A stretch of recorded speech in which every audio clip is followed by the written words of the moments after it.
Hey everyone, welcome back to Let's Talk. My name is John, and today we're going to be talking about Mission Impossible Dead Reckoning Part 1, the 7th film in the Mission Impossible franchise, yet again directed by Christopher McQuarrie, who also co-wrote this film. And we're bringing back Tom Cruise as Ethan Hunt. Tom Cruise also produced this film, and the IMF legend is joined again by Ving Rhames, Simon Pegg, Rebecca Ferguson from previous films, and we also bring back from the original film Henry Zenry as Eugene Kittredge, who at the time back in 1996 was the head of the IMF, and he still pretty much is the head of the IMF, but he's returning in this movie, and I always loved the way this guy delivered the line. Your mission, Jim, should you choose to accept it. I thought he did it better than everyone, so it was a welcome surprise to have him back in this movie. And we're also joined by some new cast members. Ezzy Morales, who plays the main antagonist in this film, and he will, and also Mission Impossible Dead Reckoning Part 2 next year. Reuniting him with his co-star from Days of Thunder, we bring in Cary Elwes. So this movie has a stacked cast, and the plot of this movie revolves around something that's very topical nowadays, artificial intelligence, or referred to in this movie as the Entity, the all-powerful entity that has the power to take down every single government, every single world power. So of course, every single government and every single world power wants to get their hands on this. So our big MacGuffin in this movie is this key, these two pieces of a key. We've seen this in a lot of spy movies, a lot of Mission Impossible movies, where you need to get one part and the other part. They don't work without each other. So we have to send our team after one half of the key, and then everybody else has to try and get the other half of the key. You've seen this in plenty of other espionage movies, but what makes this movie stand out is that they have actually set this villain up to be the worst thing that the IMF has ever faced. They really set this up perfectly in this movie. It's a very well written movie, and one thing that they did with this movie that I really did appreciate is that the screenplay for this feels like it's a combination of the previous three screenplays in Ghost Protocol, Rogue Nation, and Fallout, where they kind of combine the comedy from Ghost Protocol, which I absolutely love and I still think is the best film in the franchise, and they combine that with some of the espionage and action sequences that Rogue Nation and especially Mission Impossible Fallout would have. This movie really ups the ante as far as the action goes, the action sequences. As the lead up to the movie was coming, actually in the theater, they were showing you how they did a bunch of these action sequences, whether it be in Rome or the train sequence, which I thought was a really cool throwback to the original film. The ending of that movie took place on a train. I don't know if that was their intentions, but that was the vibe I was getting from it.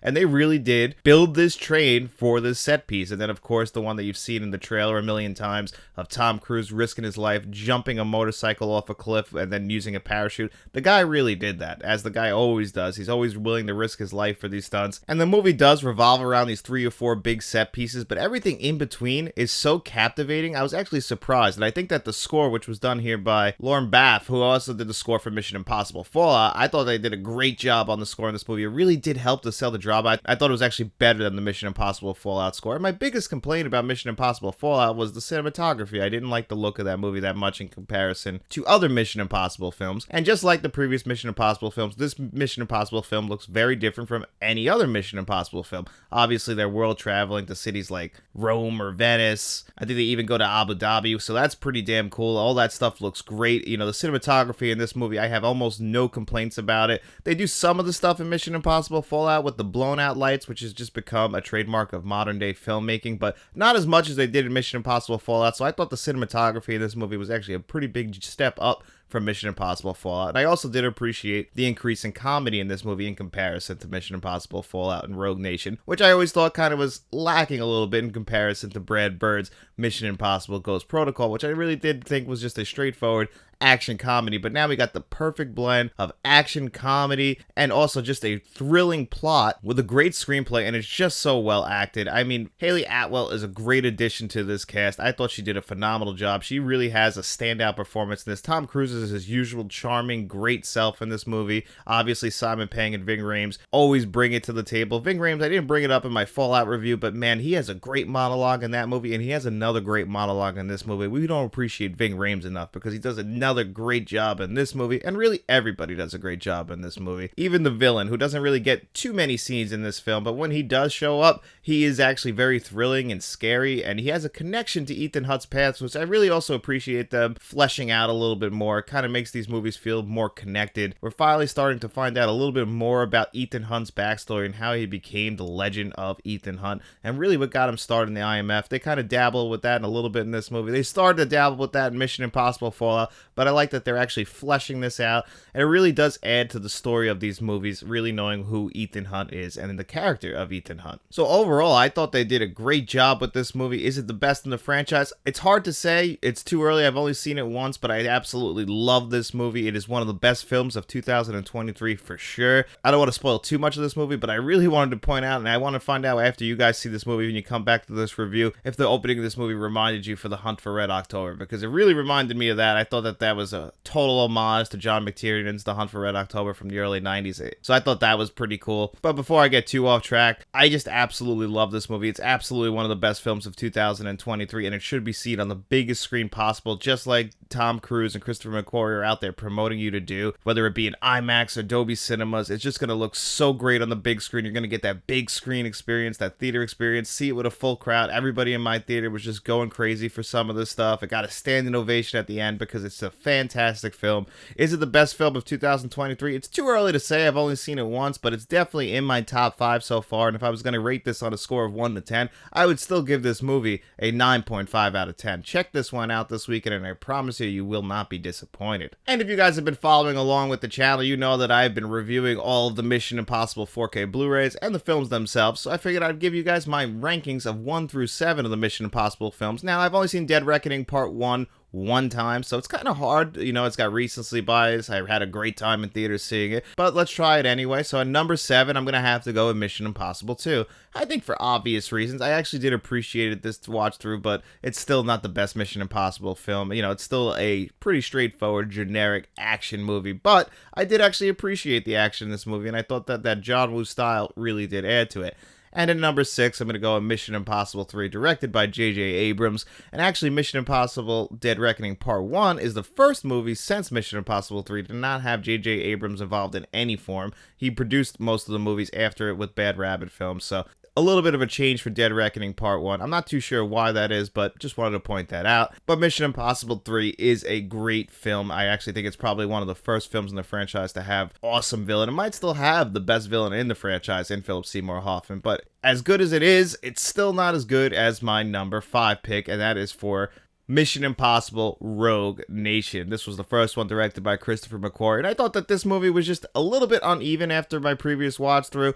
The villain himself is not the greatest. It's not the greatest performed villain. I feel like that kind of hurts the movie. And also, like I said earlier, they pulled back a little bit on the comedy. It becomes more of a straightforward espionage film, which is good. I enjoyed it. It has some great action sequences, including the motorcycles chase, but I still don't think it's as good as I had previously remembered it being. Is it well shot? Absolutely. It's one of the best looking in the franchise. And again, the screenplay for this is probably one of the best in the franchise, but it's still not one of my favorites. And that's why when you get to my number 4, the original Mission Impossible film directed by Brian De Palma from 1996, this movie is still so enjoyable. It's probably the least action heavy of any of the movies, but the spy espionage stuff, the score, the great character work that goes on in this film, the story, the plot, all of this is so good in the original film. Yes, I get that the franchise kind of shifted away from a lot of the stuff that they did in this movie, but I felt like they're kind of bringing that back now. They're kind of combining what they were doing with the first Mission Impossible film and combining it now with the modern day Mission Impossible films.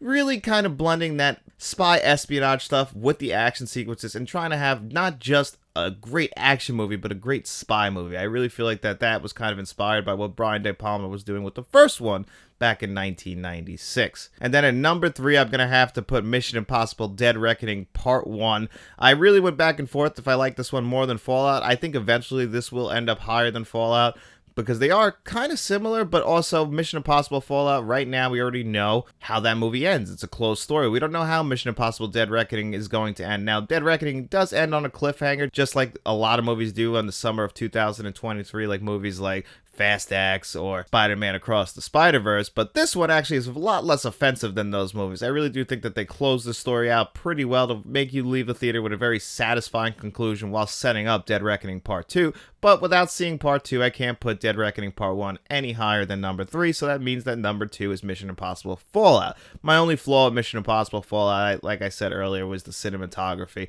and that's a minor complaint for a really entertaining movie throughout, and like I said in my review, I really do love how they they started to flesh out Ethan Hunt's past a little bit more, really concentrate and give us a more emotional connection to him, whereas we were just going out on a mission with Ethan Hunt and his team. Really, that's what they were going for with a lot of these movies, but it's nice to finally get a through line, and I think they started to concentrate on that with Mission Impossible Fallout, which means that my number one is still, and it's been for a very long time since it came out, Mission Impossible Ghost Protocol, directed by Brad Bird. I just can't find any flaws in this movie. I just love the tone of this film. It's pretty much just a straightforward action comedy, but I love that. I love putting the team together in this world. You know, Simon Pegg really adds so much to this movie. Now, I get a lot of people's complaints about this being, you know, the story of this movie isn't really as interesting as movies like Rogue Nation or Fallout, and the plot itself is pretty straightforward and simple, and I agree with that, but I just really enjoy the team in this movie. I enjoy Jeremy Renner being added to the cast. I really enjoy those scenes when they're all together, and you get a lot of that in this movie.